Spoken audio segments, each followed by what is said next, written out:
اعوذ باللہ من الشیطان الرجیم بسم اللہ الرحمن الرحیم۔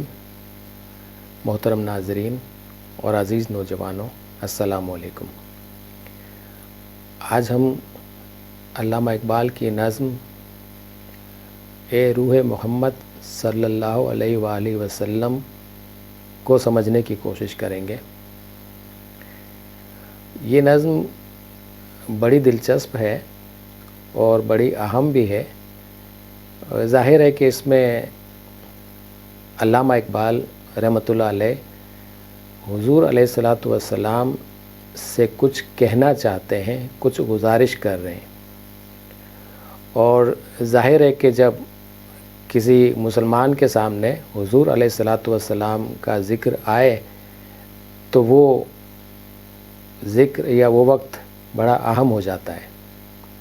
جس محفل میں ان کا ذکر ہو وہ محفل بڑی اہم ہو جاتی ہے۔ تو اس حوالے سے میں یہ بتانا چاہتا ہوں کہ یہ نظم بڑی اہمیت کی حامل ہے اور ہے تو بڑی مختصر، مگر اسے آپ دیکھیں گے اور سمجھیں گے تو آپ کو محسوس ہوگا کہ اس کی بہت زیادہ اہمیت ہے، اور خاص کر کے آج کے موجودہ حالات میں۔ شروع کرتے ہیں۔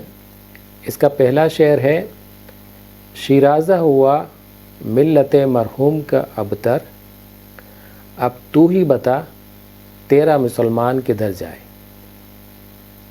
شیرازہ کہتے ہیں انتظام کو، نظم و نسق کو، ایڈمنسٹریشن آپ کہہ سکتے ہیں۔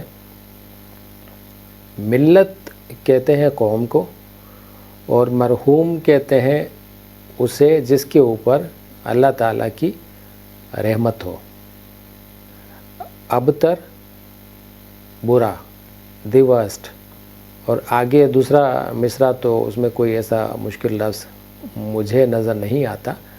پہلے مصرعے کو اس طرح سمجھتے ہیں کہ شیرازہ ہوا ملت مرحوم کا ابتر، اس امت کا یا اس قوم کا جس پہ اللہ تعالیٰ نے رحمت کی ہے، اس رحمت والی قوم کا ایڈمنسٹریشن، انتظام، نظم و نسق بہت ہی برا ہو چکا ہے۔ اب تو ہی بتا تیرا مسلمان کدھر جائے۔ تو حضور علیہ الصلاۃ والسلام کی روح سے کہہ رہے ہیں کہ اب آپ بتائیں کہ جو مسلمان ہے، جو آپ کا مسلمان ہے، میننگ کہ جو آپ کی اطاعت کرتا ہے اور صحیح معنوں میں مسلمان ہے، وہ اب کہاں جائے۔ یہاں تو کہیں بھی اس کے زندگی گزارنے کے لیے جس اسلام کی ضرورت تھی، جس نظم و نسق کی ضرورت تھی، جس انتظام کی ضرورت تھی، وہ کہیں نظر ہی نہیں آ رہا۔ تو اب یہ کہاں جائے۔ وہ لذت آشوب نہیں بحر عرب میں، پوشیدہ جو ہے مجھ میں وہ طوفان کدھر جائے۔ لذت اور آشوب جب دونوں کو ملائیں گے تو اس کے معنی ہوں گے کہ شدید جذبات، جذباتی رجحان، جذباتی اتار چڑھاؤ۔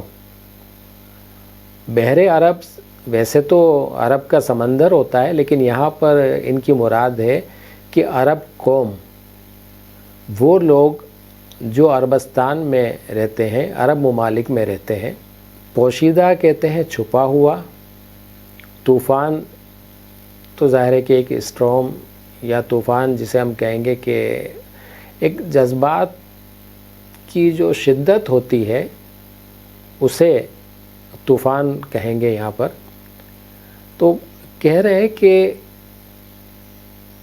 یا نبی صلی اللہ علیہ وآلہ وسلم، بحر عرب میں، عرب قوم میں اب وہ جذباتی شدت نہیں رہی۔ اسلام کے لیے جذبات کا جو اتار چڑھاؤ چاہیے ہوتا ہے وہ اب ان کے اندر نہیں رہا، اور میرے اندر ایک طوفان چھپا ہوا ہے، ایک جذباتی کشمکش ہے میرے اندر کہ کسی طرح سے آپ کا دین دوبارہ غالب آ جائے، اور اسی طرح سے آپ کے دین کو اس دنیا میں قائم کیا جائے۔ وہ کام کرنے والے اب عرب تو نظر نہیں آتے، لیکن میرے اندر یہ جذباتی کشمکش ہے کہ ایسا ہو، تو اب آپ بتائیں کہ یہ طوفان کہاں جائے، کس طرف جاؤں میں، کس طرف دیکھوں، میری رہنمائی کیجئے کہ میں اپنے طوفان کا رخ اس طرف موڑوں جہاں پہ آپ مجھے بتائیں کہ ایسے لوگ موجود ہیں جو آپ کے دین کو نافذ کرنے کے لیے اٹھیں گے اور ان کے اندر ایک انقلاب برپا ہوگا۔ ہر چند ہے بے کاف لاؤ راہ لاؤ زاد، اس کوہ و بیاباں سے ہدی خوان کدھر جائے۔ ہر چند کا مطلب ہوا ہر ایک، بے قافلہ راحلہ وزاد، یہاں پر قافلہ سے پہلے بے لگا ہوا ہے، لیکن یہ باقی تمام تینوں لفظوں کے لیے بے لکھا نہیں گیا، لیکن اسے پڑھا جائے گا۔ بے قافلہ، قافلے کے بغیر ہونا، اکیلا ہونا، بے راحلہ، بغیر سواری کے، اور بے زاد یعنی سامان کے بغیر۔ دیکھیں، سفر کے لیے آپ کو 3 چیزوں کی ضرورت ہوتی ہے، ایک قافلہ کیراوان، ایک راحلہ سواری، اور ایک زاد سامان سفر۔ سفر کے اندر آپ کو کھانے پینے کے لیے جو بھی سامان چاہیے، آج کے زمانے میں ایسا نہیں ہوتا، آپ جگہ جگہ اسٹاپ کرتے ہیں، وہاں پہ آپ کو ریسٹورنٹ مل جاتے ہیں، آپ کھانا لے کے کھا لیتے ہیں، لیکن پہلے اس زمانے میں عرب کے ریگستانوں میں ایسا نہیں تھا، وہاں پہ لوگ جتنا بھی سفر ہوتا تھا اس سفر کے لیے اپنا راشن ساتھ لے کے چلتے تھے، تاکہ راستے میں وہیں اپنا کھانا پکائیں اور کھائیں اور پھر آگے کو چلیں۔ اس کوہ و بیاباں سے، کوہ کہتے ہیں پہاڑ کو اور بیاباں کہتے ہیں جنگل کو، ہدی خوان کہتے ہیں ایک شخص ہوتا ہے جب قافلہ جا رہا ہوتا ہے تو ان کے آگے ایک شخص ہوتا ہے جو اشعار پڑھتا ہوا جا رہا ہوتا ہے۔ دوسرے لفظوں میں کہہ لیجئے کہ وہ قافلے کا رہنما ہوتا ہے، وہ ایک طرف سے راستے کی نشاندہی بھی کر رہا ہوتا ہے اور دوسری طرف اس کے اشعار سے جو سواریوں کے سوار ہوتے ہیں ان کے اندر بھی ایک جوش پیدا ہوتا ہے، اور خود سواریوں میں بھی، اونٹ بھی اس زمانے میں یہ اشعار سن کر بڑے تیز چلتے تھے، ان کی چال بھی تیز ہو جاتی تھی، وہ بھی جذباتی ہو جاتے تھے اس شاعری سے۔ مخصوص شاعری تھی جو اونٹ ہر دفعہ سفر میں سنتے تھے، تو ایک ہیبٹ سی ہو جاتی ہے۔ آپ دیکھتے ہیں جانوروں کو آج بھی، بکریوں کو چرانے والے یا گھوڑوں کو ٹریننگ دینے والے، یا آج کل آپ ویسے بھی اینیمل ٹرینر کا تو ٹرینڈ چلا ہوا ہے، تو آپ دیکھتے ہوں گے کہ ان کی ٹریننگ کے لیے کچھ اشارے، کچھ مخصوص الفاظ ہوتے ہیں جن کو وہ جانور سمجھ رہے ہوتے ہیں۔ اسی طرح سے یہ سفر میں استعمال ہونے والے اونٹ، گھوڑے، ان کے لیے بھی وہ اشعار جو ہے وہ ایک اشارے کی مانند تھے، اور اس طرح سے ان کی چال میں اتار چڑھاؤ پیدا ہوتا تھا شاعری کے مطابق۔ تو یہ ہدی خوان جو ہوتا ہے وہ قافلے کا رہنما ہوتا ہے، اور قافلے کو صحیح طور پر صحیح سمت میں چلانے والا ہوتا ہے۔ اسے آج کے دور میں آپ لیڈر کہہ سکتے ہیں، امیر کہہ سکتے ہیں۔ تو اب یہاں کہہ رہے ہیں کہ قافلہ تو ختم ہو گیا آپ کی امت کا، آپ کی امت کے اندر سے اتحاد و اتفاق ختم ہو گیا، امت بکھر گئی ہے، ہر آدمی تنہا ہو گیا ہے، ہر آدمی نے اپنی ایک 1.5 اینٹ کی مسجد بنا لی ہے، اور وہ اپنے فرقے، قوم، ذات، کسی نہ کسی طریقے سے وہ اپنی لائن پر چل رہا ہے، اور قافلہ ٹوٹ چکا ہے۔ قافلہ ٹوٹ گیا، سامان سفر ختم ہو گیا، سامان سواری ختم ہو گئی، یہ سارے کانسیپٹ تو قافلے کے ساتھ ہوتے ہیں نا، قافلے کے بغیر تو پھر کیا، ان چیزوں کا کوئی کانسیپٹ ہی نہیں رہتا۔ تو کہہ رہے ہیں کہ اب یہ تو سب کچھ درہم برہم ہو گیا۔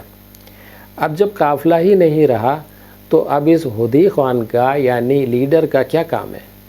اب لیڈر کے لیے تو یہ کوہ بیابان ہو گیا، مطلب لیڈر اگر کوئی صحیح بات کرنا چاہتا ہے، امیر اگر صحیح بات کرنا چاہتا ہے، امیر سے مراد وہی والی بات ہو گئی کہ نبی محترم صلی اللہ علیہ وآلہ وسلم کی پکی اطاعت کرنے والا۔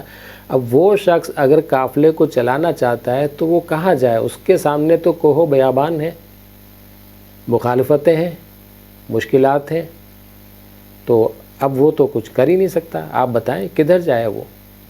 پھر آخری شعر میں فرماتے ہیں، اس راز کو اب فاش کر اے روح محمد صلی اللہ علیہ وسلم، آیات الہی کا نگہبان کدھر جائے؟ کہ نبی محترم صلی اللہ علیہ وسلم اس راز کو اب میرے سامنے آپ کھول دیجئے کہ جو اللہ تعالیٰ کی آیات یعنی اللہ تعالیٰ کے کلام کا جو محافظ ہے، نگہبان ہے، اسے قائم کرنا چاہتا ہے دنیا میں، آپ مجھے بتائیں کہ وہ شخص کہاں جائے؟ اس کے لیے تو کوئی راستہ ہی نہیں ہے نا، اسے کوئی ماننے کے لیے تیار نہیں ہے، اسے کوئی سمجھنے کے لیے تیار نہیں ہے، تو اب وہ نگہبانی کیسے کرے؟ آپ دیکھیں ہمارے ارد گرد اس دور میں جو حالات چل رہے ہیں اور جس طرح کی ہم مسلمان زندگی گزار رہے ہیں، تو ہم تو تتر بتر ہو گئے نا، بکھر چکے ہیں ہم۔ ہمارا نظم و نسق، ہمارا ایڈمنسٹریشن، ہماری گورنمنٹس، بذات خود ہم سب ڈس آرگنائزڈ ہیں۔ کہیں بھی آپ کو آرگنائزیشن نظر نہیں آئے گی، کہیں بھی آپ کو یونٹی نظر نہیں آئے گی، اور ان کی مراد یہی ہے کہ امت کا یہ حال ہو چکا ہے یا رسول اللہ صلی اللہ علیہ وآلہ وسلم، آپ بتائیں کہ اس امت میں وہ افراد جو کہ ابھی بھی دین سے جڑے ہوئے ہیں اور دین ہی کو اس دنیا میں قائم کرنا چاہتے ہیں، ان کا المیہ یہ ہے کہ اب وہ کہاں جائیں؟ ان کی تو کوئی سنتا نہیں ہے، ان کی کوئی ماننے کے لیے تیار نہیں ہے۔ تو یہ ایک چھوٹی سی نظم تھی لیکن بڑی اثر انگیز نظم ہے اگر اسے ہم صحیح معنوں میں سمجھنے کی کوشش کریں۔ ان اشعار کو دوبارہ ایک دفعہ دیکھ لیتے ہیں۔